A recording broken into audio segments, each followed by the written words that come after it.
Imsa heads to Indy. Yes, and it's that same Indy that hosts the iconic Indianapolis 500, but this race will be held on the road course. This is Imsa's second straight year going to Indy, and these are 5 storylines that you need to follow in this year's race.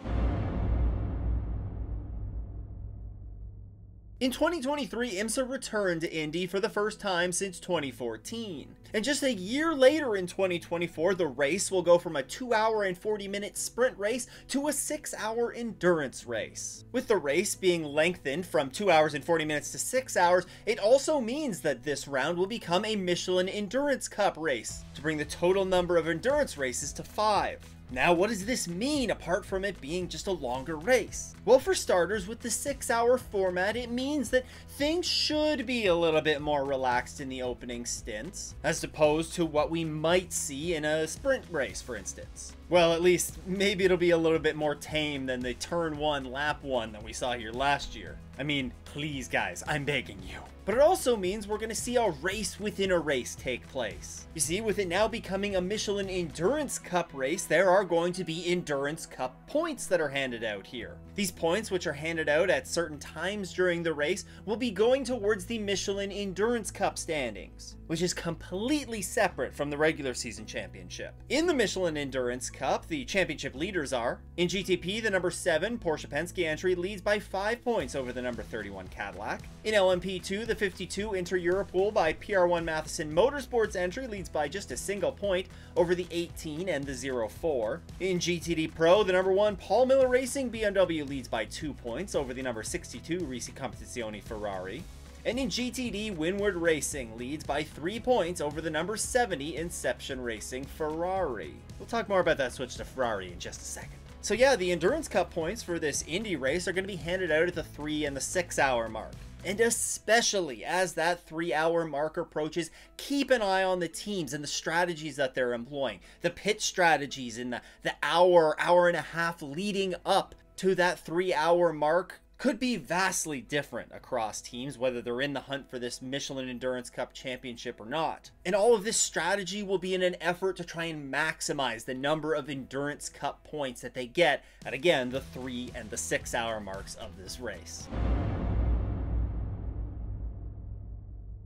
Now, it's not unheard of for teams to change manufacturers in the middle of a season. I'm looking at you, WeatherTech Racing. But it sure isn't something that we see very often. Inception Racing has made the rare decision to change manufacturers for the final 2 races of the season, amidst a push for the Bob Aitken Bronze Cup. Bronze-rated driver Brandon Arieb finds himself 3rd in the Bob Aitken Bronze Cup standing, 70 points behind Ore Fadani for the lead. The switch is an interesting one for Inception Racing, who are run by Optimum Motorsports. Now, Optimum compete in other global championships with McLaren machinery, and the team has been showing strong pace in recent rounds in that McLaren, with back-to-back podiums at CTMP and Road America. Now, this switch, along with a few other entries returning to the Indy grid, which I'll touch on in a minute, means that there will be a whopping 7 Ferrari 296s on the grid for this round at Indy. It's kind of wild to think that this time last year we didn't even have a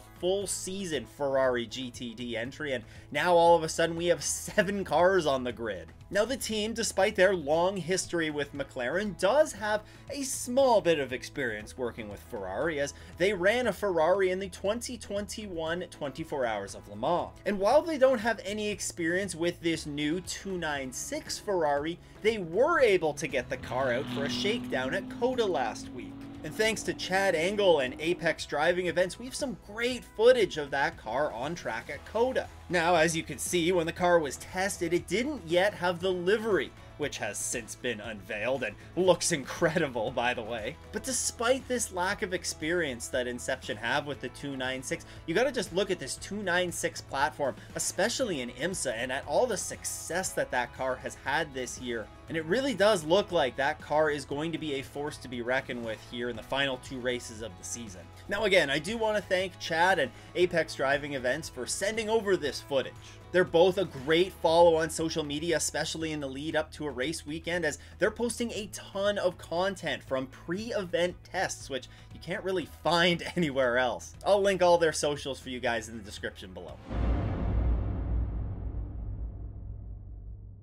Heading into each round, there's always a few grid updates to take a look at, and some can be welcomed additions, while others are more unfortunate news. And sadly, we do have some that fall under the unfortunate news classification here heading into Indy, with the first being Sean Creech Motorsport absent from the Indy grid. The team, which has been campaigning the only Ligier in an LMP2 grid that's full of Oricas, will not be present at Indy. This comes after bronze-rated driver Lance Wilsey announced that he was stepping back from racing. Now, the team may be absent from Indy, but they are actively looking for a bronze-rated driver as well as sponsors to fill out their lineup for the season-ending Motul Petit Le Mans. The other absentee, which also comes in the LMP2 class and also was actually absent for the last LMP2 round at Road America, is the 04 CrowdStrike Racing entry. Earlier in the summer, it was of course announced that that entry would not be returning to the LMP2 grid again this season as a result of the big CrowdStrike outage that occurred earlier on in the summer. Alright, it's not all bad news that we're talking about here. There are some good news additions that are going to be on the grid at Indy as well. For one, Dragon Speed has switched from the LMP2 class to the GTD class with the addition of a Ferrari 296. The news, which was confirmed earlier this summer, will see the team's return to GT3 spec machinery. And like the Inception livery that was unveiled, this one looks pretty darn good as well. Another car that's returning to the grid is the number 71 Sun Energy 1 Mercedes in the GTD Pro ranks. This car will return to the grid for the first time since the Rolex 24 and feature an all-Australian lineup. And in GTD, there's a couple of Porsches that are returning to the grid after they vanished earlier this season. The number 90 Kelly Moss Porsche will return to the grid, along with the number 43 Andretti Motorsports Porsche, who've missed the last couple of rounds. Now, all of these updates, of course, come into the usual suspects that we see return for the Endurance Cup races, such as Iron Lynx, the Iron Dames, Rexy Competizione, and others. One of the questions that it seems like we've been asking ourselves pretty well all season is just how early is Windward Racing going to wrap up the GTD title? And while in recent races they've lost a little bit of that edge and their championship lead has actually shrunk a little bit, they are still very comfortably in the lead of this GTD championship. Their 284-point lead on the number 96 Turner Motorsports BMW means that unless they start and finish 22nd or worse in the 23 car field, that they will leave Indy still in the lead of the championship. Now, in order for Windward to leave Indy with the championship clinched already before Petit Le Mans, they'll have to gain 101 points over Turner Motorsports in this race. And while it's not an easy task with how they've performed this year, and with it being an endurance race, you know, anything is on the table, I guess. Now, perhaps a more likely scenario here is that, assuming we have the same 23 car grid at Petit Le Mans as we do here for Indy, is that if Windward Racing leaves the Indy round with a 297-point lead, then essentially all that they have to do is show up at Petit Le Mans, run qualifying, and start the race. Now, in GTP, the championship fight is a lot closer, but with that being said, it is basically just a 3-car, 2-manufacturer race. The 7 Porsche leads the sister number 6 by 100 points coming into Indy, with the 01 Cadillac 185 points behind. The point swing in Indy is not as large as it is in GTD with the smaller GTP field that we have. But the difference between getting pole and a win versus qualifying and finishing last is still 165 points. With that in mind, even though I said that it's a 2-manufacturer, 3-car race, the 01 essentially finds themselves an entire race behind the number 7 Porsche, and it's probably unlikely that they would push their way into the championship fight unless if the Porsches find trouble here in the final couple rounds. The battle for this championship really seems to be between the number 6 and the number 7, and with the way that those 2 Porsches performed here at Indy last year, I fully expect them to be up at the front of this field once again this year. In LMP2, well, it's really anyone's game here, with the top 4 in the championship separated by just 97 points. Here, the 52 leads the way, followed by the 74, the 18, and the 2. And all of these cars, except for the number 74, have found victory lane this year. This class may not get a ton of broadcast coverage come Sunday, but it is definitely a class and a championship fight that you are going to want to keep an eye on. But perhaps the best battle that we'll get to see unfold is here in GTD Pro. With the addition of the Endurance Cup entries like Sun Energy 1, we're going to have a nice 12-car grid for this weekend's race. And with the top 3 in the championship separated by just 111 points, and a potential 176-point swing in this race, then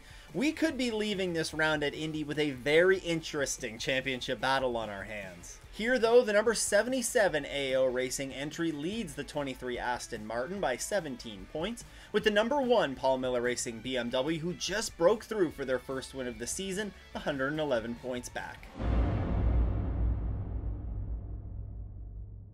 Now, speaking of Rexy and that AO Racing entry, they will see yet another driver partner up with Lauren Heinrich as they try and chase down that GTD Pro Championship. Michael Christensen, who has mostly piloted the number 5 Porsche 963 in the World Endurance Championship, will help co-pilot Rexy for the final 2 races of the Imsa season. Christensen is no stranger to AO Racing though, having competed in this entry at the season opening Rolex 24 en route to a 2nd place finish. Also confirmed in this news is the 3rd driver that we're going to see competing here for AO Racing at the season finale Motul Petit Le Mans. There, Julian Andlauer will fill the 3rd driver role after a 4th place finish with the team at Road America. Now, the additions of both Christensen and Andlauer make a ton of sense for the team.